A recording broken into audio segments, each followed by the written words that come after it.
have a little bit of a cold. What a dome.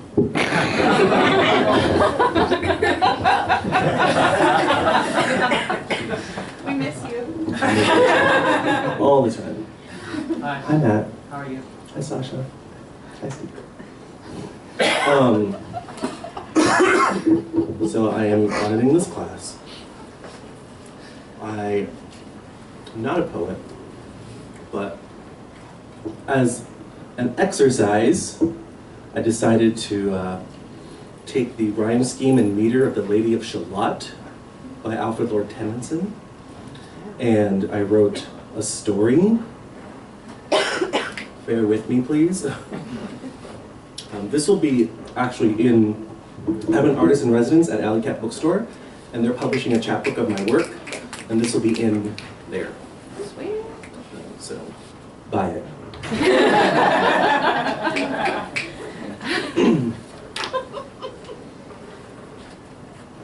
Edge. 1.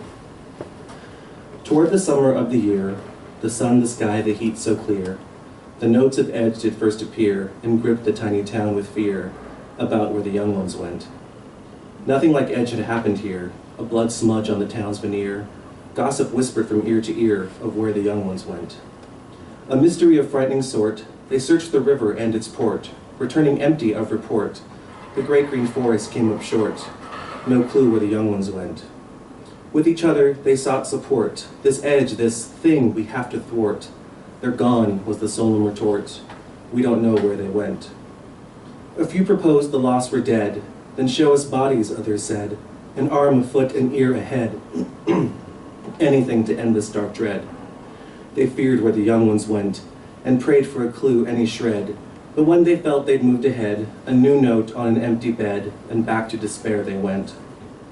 Every letter was near the same. We found the edge, each did proclaim. To jump off Edge is our one aim, so worry not of what became, of where the young ones went. Beyond the edge there is a flame, believe us, this is not a game, and at the end was signed their name, away the young ones went. 2. A lad of 16, named Matthew, his older brother was missing too. Matt wondered if it all was true, then found the letter NC2, his turn to fear where they went. Everyone assumed for sure he knew. Truly, I haven't got a clue. There's nothing more I wish I knew than where my brother went. Matthew's life was a broken clock. He'd never been one of the flock.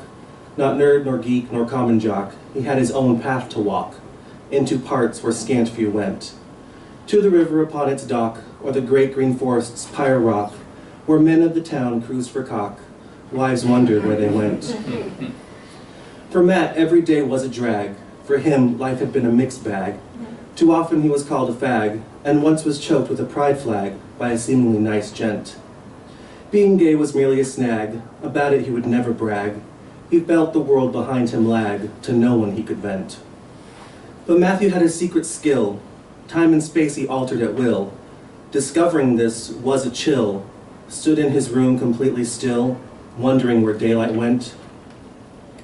Before masturbation's cheap thrill, sunlight upon the windowsill. After, with night the world did fill, when of come he was spent. And once when Matthew was 14, an older man, a libertine, offered Matthew amphetamine. Takes one places never seen, was how the old man's pitch went. When high, I meet the May Queen in the castle of pure jade green. Matt declined, keeping himself clean, and to the truck they went. In the man's blue Ford, they did fuck, but after was the wonder struck, for Matt was alone in the truck. When he'd just come, the lightning struck, and he saw where the man went. He saw the May Queen by some luck. She looked back at him, face awestruck, and their eyes met, both thunderstruck. Life, Matt's come, did augment.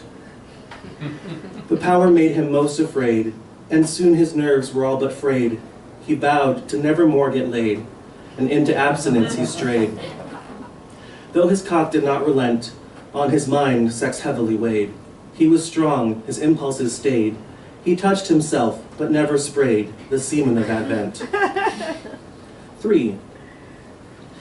By the spring, the edge letters stopped. The search for the town's young had flopped. All new gossip for Edge was swapped, though some kept the memory propped, and few wondered where they went. Others felt the subject best dropped, and to forget them most did opt. From the family tree, branches chopped, with time most felt content. Until one day, Matt had enough. Not stroking had become too rough. To Pyre Rock to cruise the bluff, he rode his bike and left his stuff. No one wondered where he went. Behind the rocks, now in the buff, he yearned for men with peppered scruff. He wanted thick cock, nice and rough, but found none, not a cent. He stood for just a moment more, adjusting to the forest floor, and saw what he hadn't before. Around him stood the lost of yore. Here's where they all went. Among them, his brother mentor stood thin, upon his face a sore. They stared and said to our young whore, it's time for the ascent. Down to his knees his brother fell. The others followed soon as well. Matt was afraid, what in the hell? We know about your seaman's spell, his brother did lament. Hands grabbed Matt's dick, which soon did swell. A few strokes he came with a yell, aiming his shaft toward the pell. On their skin his cum went. The world cracked open with a yawn. He saw the edge of time anon. It appeared in mist of vast dawn, white clouds for souls to sail upon. Ah, this is what you all meant, he said amongst the carillon, and watched his brother's denouement. Then in a flash, they all were gone. Back to town Matthew went. For his life moved on without a hitch.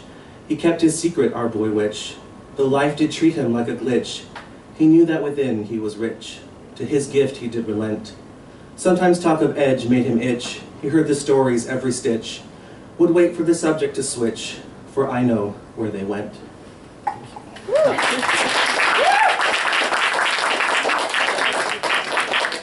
And last but certainly not least, Leslie.